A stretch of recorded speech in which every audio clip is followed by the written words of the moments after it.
Hi, everyone. I am April Blackford, and I am a functional diagnostic nutrition practitioner. And today we are going to be talking about how to lower your blood pressure naturally. And sorry, I missed y'all last week. I was away on vacation up exploring the mountains of North Carolina, and it was fabulous. It was great. Nice recharge. But I'm back this week. So, are you struggling with high blood pressure, poor circulation, or just feeling like the energy isn't what it used to be? So today we're going to kind of dig in on all those things.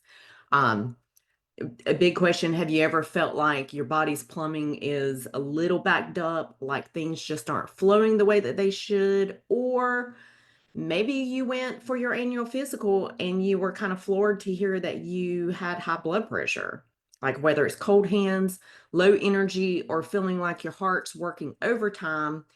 It could be more than stress. It might be your blood pressure and overall blood circulation waving some red flags. Now, first, let's talk about why high blood pressure, like, why does it matter? Like, why should you be concerned? And the big thing is blood pressure is the force of blood pushing against your artery walls as your heart pumps. So the top number, so when you go to the doctor and you get your blood pressure, or say you go to the drugstore and you get your blood pressure checked, you're going to get two numbers. The top number, the systolic number, is how hard your heart pumps. The bottom number, the diastolic number, is the pressure when your heart rests between beats. Now, a healthy normal range for blood pressure is going to be around 120/80. That can go up and down within around 10 on each number. As long as it stays within that 10, it's still kind of considered within normal range. Now, above that, so if it's like over, if you're getting that systolic number is over 130 or the diastolic number is over 80, that's when it's time to pay attention. Now, here's the kicker though. You usually feel nothing when your blood pressure is high. That is why it's often called the silent killer because it can kind of sneak up on you, and you don't really know. Um, Now, what does high blood pressure do to the body? So, to kind of give you an idea of what's happening on the inside, it damages the arteries, making them stiff and narrow.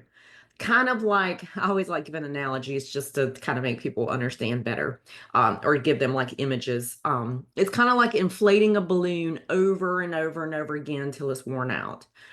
Your works harder, thickens, and eventually weakens, similar to like overtraining at the gym, kind of like you go to the gym every single day and you don't take a rest day. Eventually you're just going to weaken and fatigue out. It can starve your organs like your brain, kidneys, eyes, like just from lack of oxygen and overall nutrients. It can cause kidney damage, stroke, vision loss, and even sexual dysfunction. Yep, poor blood flow does cause problems in the bedroom. So maybe that's a wake up call. Anyway, but think of it like this. If your blood vessels are the roads, high blood pressure is like rush hour traffic 24/7. Things slow down, pile up, and eventually something crashes. Um, Now, what are typically, a lot of people just associate high blood pressure with salt. Like that's the first association that most people have. But it's not the whole story. Yes, sodium can be connected to high blood pressure. Too much sodium, not enough potassium, insulin resistance, and blood sugar swings can be connected to high blood pressure. Chronic stress, hello cortisol, poor sleep, overall inflammation, and oxidative stress. Those are contributors. Low nitric oxide. So nitric oxide is like your blood vessel relaxer. Um, and then nutrient deficiencies. So specific nutrients like magnesium, potassium, CoQ10, like all of those can be connected to high blood pressure. Now, what are some foods that help lower blood pressure and increase blood flow naturally?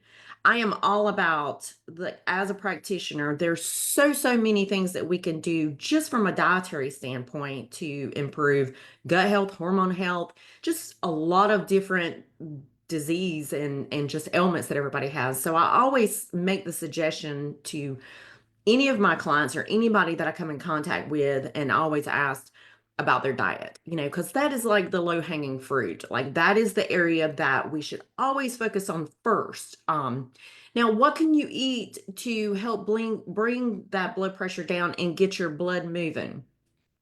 One of the first things that you can do is beets and beetroot juice. It's high in nitrates, which convert to nitric oxide, which in turn opens blood vessels.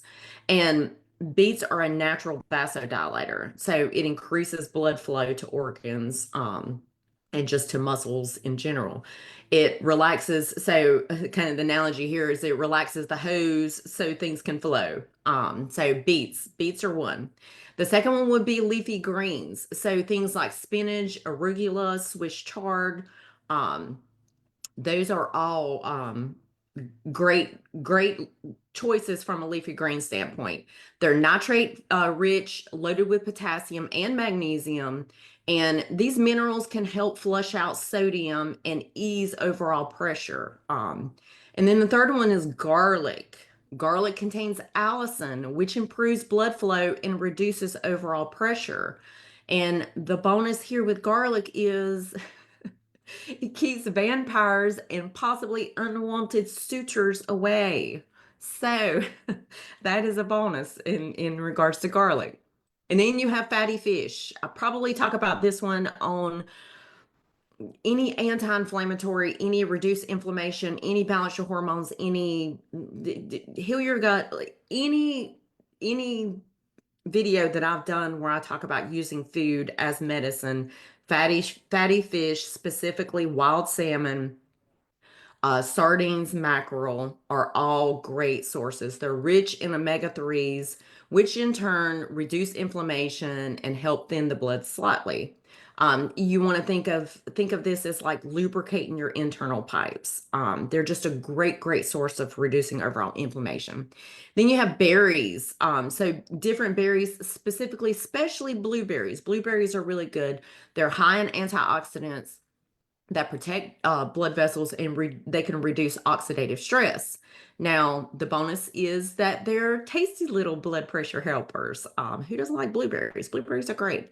Then you have pomegranate. Pomegranate boosts nitric oxide and lowers overall inflammation. So just a few ounces of juice, or you can just toss some of the perils, toss some of this seeds in a salad, or just eat them on their own. Um, then you have dark chocolate, which is one of my favorites. 70% or higher though. So we're not talking about Hershey Kisses here. We're talking about good, high quality dark chocolate, 70% or higher. It's high in flavonoids, which relaxes blood vessels.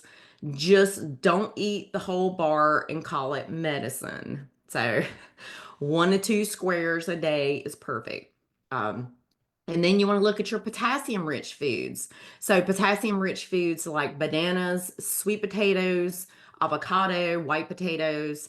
Potassium helps offset too much sodium and can calm the pressure. So, potassium actually kind of flushes out the sodium or kind of helps balance the excess sodium. So, kind of lean a little bit more on the potassium rich foods. And then you have your nuts and seeds. So, especially pumpkin seeds, flax, walnuts. They're high in magnesium and healthy fats support vessel flexibility and overall calm inflammation again. Now, a bonus tip, and this is easy. This is an easy win you can focus on today. Stay on top of your hydration to increase blood flow. Dehydration thickens your blood like syrup. So you want to stay hydrated.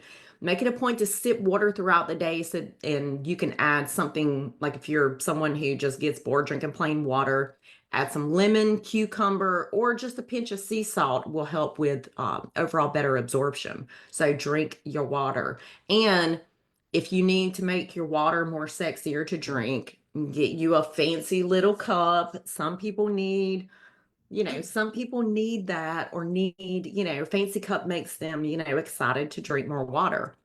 Now, what are some lifestyle strategies to lower blood pressure naturally?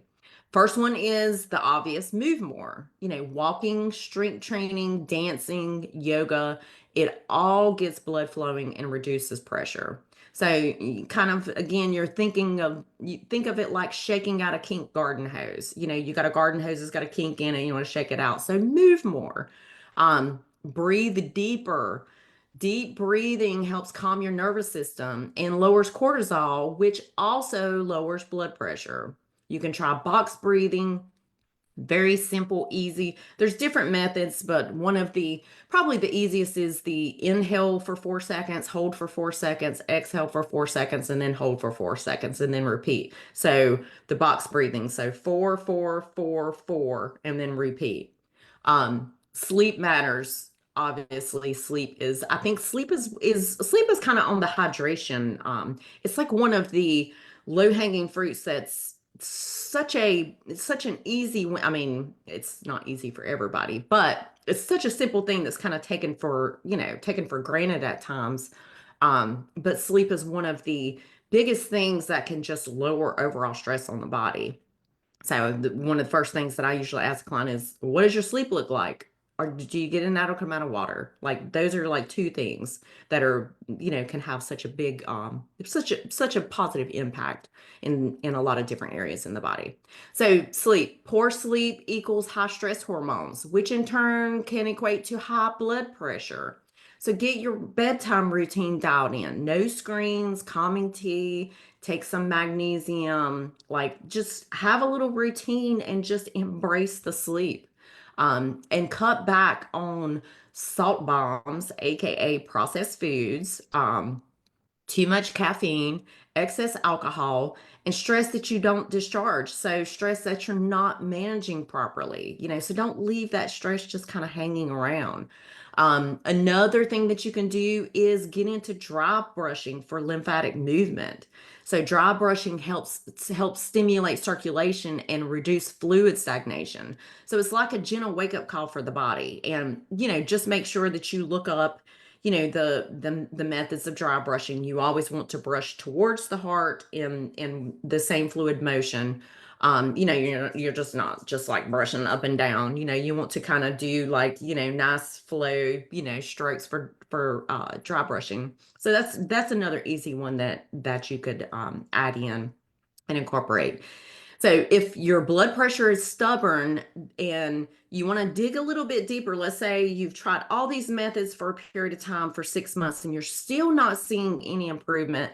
So a functional approach that you could dig a little bit deeper if your blood pressure is stubborn, then you might want to explore micronutrient testing to specifically look and see your magnesium, potassium, CoQ10, nitric oxide levels, your fasting insulin or blood sugar balance, underlying inflammation. So looking at your CRP and your homocysteine levels, like dig a little bit deeper there. And also we would want to look at your overall toxin load and liver function. Those will actually make an impact as well. So you don't need to overhaul your life overnight to see progress. A beet smoothie here, some leafy greens there, deeper breathing and better sleep will all add up. You want to think of your body like a river. When you give it the right support, it flows freely again. And on that note, if you need deeper support, reach out and let's chat.